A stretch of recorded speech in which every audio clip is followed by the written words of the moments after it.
네, 안녕하세요. 데이업의 김지현입니다. 오늘도 LG화학은 연이은 2차전지 산업의 이 약세로 인해서 이 하락세를 보여주었습니다. 정말 이쯤에서는 이 추세 전환이 언제 발생할지, 그리고 이 주가 반등 모멘텀은 정말 좀 남아있는지 정말 이 궁금해하시는 분들이 많으실 겁니다. 따라서 오늘 영상에서는 이러한 부분들 한번 집중 분석해 보도록 하겠습니다. 그럼 바로 시작하겠습니다. 오늘 LG화학은 이 트럼프 측의 소비자에 대한 이 전기차의 세액공제 폐지 계획 소식으로 2차전지 산업의 약세와 함께 이렇게 좀 약세의 모습을 보여주면서 이 전저점 부근까지 조금 다가오는 모습을 보여주었습니다. 다행히 다른 2차전지 기업들보다는 비교했을 때 그렇게 좀 많이 빠진 편은 아닙니다. 이 자회사인 LG엔솔이 이러한 하락분을 전부 좀 반영해 주면서 그 영향이 좀 적었던 걸로 판단을 하고 있는데요. 현재 LG화학은 좀 크게 봤을 때 2023년 이 4월 고점으로 해서 이 오랜 기간 이렇게 하락 추세의 모습을 보여준 가운데 8월 5일 이 저점을 돌파하는 흐름을 보여주지 않았기 때문에 아직까지는 이러한 좀 박스권 구간을 유지한다라고 보시면 되겠습니다. 그러면 이제 하락 이슈는 모두가 알고 있는 내용이니까 다루진 않을 거고요. 반대로 이 주가 상승을 위해서는 어떠한 부분들이 현재 중요하다고 할 수 있을까요? 그 부분은 실적에서 좀 그 부분을 알 수가 있는데요. 먼저 이 LG엔솔의 매출 부분과 그리고 이 석유화학 이 산업 이 매출 부분 그리고 이 첨단 소재 이 사업 부분이 이제 주가 된다라고 보면 됩니다. 다만 이 적게 있는 생명과학 부분은 이 실적보다는 이 테마성으로 움직일 수가 있습니다. 그러니까 단기적으로 좀 움직일 가능성이 높다는 거죠. 그렇다면 이 외에 이 가능한 부분은 이 LG엔솔과 그리고 이 첨단 소재 이 두 개를 이제 2차전지 이 사업 부분이라고 보면 되고요. 그리고 이 석유화학 사업 부분 이렇게 좀 두 가지로 좀 나눠 볼 수가 있겠습니다. 일단 주대 모멘텀은 당연스럽게도 2차전지라고 볼 수 있습니다. LG엔솔과 이 첨단 소재 부분에 이 양극재 등의 이 소재 부문이 2차전지 사업이기 때문에 가장 좀 중요하다고 할 수 있는데요. 다만 이 부분은 제가 이전 영상에서 계속 좀 많이 얘기 드렸었던 부분이어서 짧게 좀 얘기를 드리면 지금 수요와 이 공급 측면에서 바라보았을 때 먼저 이 수요적인 이 측면은 이 중국을 제외한 이 전기차 시장을 주도했던 원래 이 유럽 시장이 이 작년부터 이 보조금을 없애면서 이 전기차 수요 둔화가 시작이 되었었던 겁니다. 그리고 그 부분이 이 전기차 시장을 성장을 하고 있었던 이 미국 시장으로 그런 흐름이 좀 쏠렸으나 이 트럼프가 당선이 되면서 이렇게 좀 힘든 상황이 된 거죠. 그래서 결국에는 만약에 미국이 이 폭발적으로 상승하지 않는다면 결국 이 유럽 시장이 중요하다고 할 수 있는데요.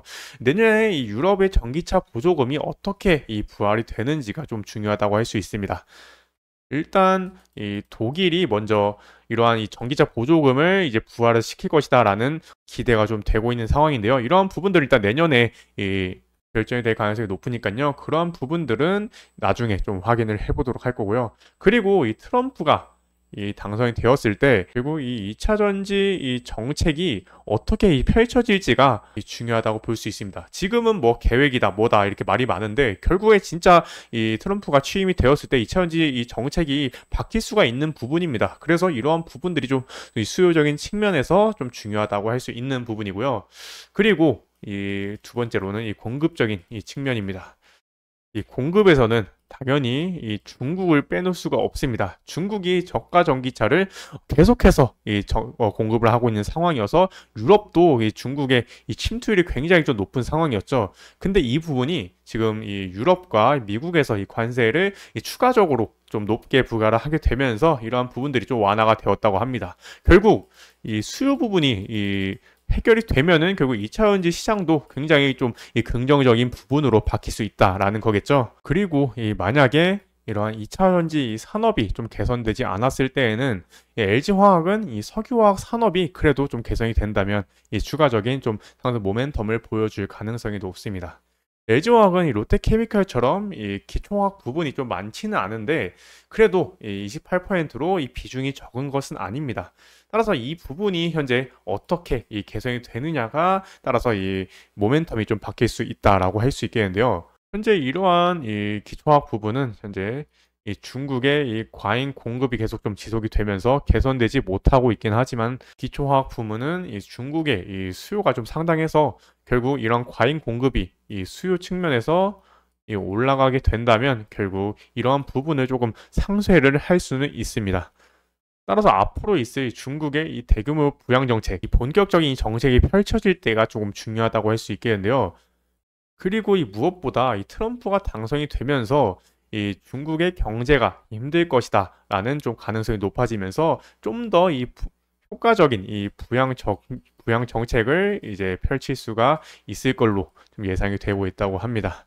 그리고 이 트럼프 당선이 2차 전지 시장에는 굉장히 좀 안 좋은 부분은 맞습니다. 근데 이 석유화학 산업에는 조금 좋은 영향을 끼칠 수 있습니다. 왜냐하면 트럼프가 이 석유화학 산업을 이 신재생 에너지보다는 좀 더 이 밀어줄 가능성이 높기 때문이죠. 이러한 부분들도 이 산업 전체적으로 봤을 때에는 이 트럼프 이 당선이 이 석유화학 사업만 봤을 땐 조금 긍정적인 부분도 있기 때문에 결국 LG화학은 트럼프가 2차 전지 산업에 뭐 부정적인 효과를 보여줄지라도 결국 이 석유화학 산업에는 좀 긍정적인 부분을 보여줄 수 있기 때문에 이 LG화학은 그런 부분들이 좀 긍정적인 부분으로 전제 작용이 될 수 있다는 게 가장 좀 큰 특징이라고 보시면 되겠습니다. 따라서 앞으로도 관련 이슈 계속 추적 분석해서 올바른 정보 계속해서 좀 전달해 드릴 수 있도록 노력하겠습니다. 오늘도 시청해 주셔서 감사합니다.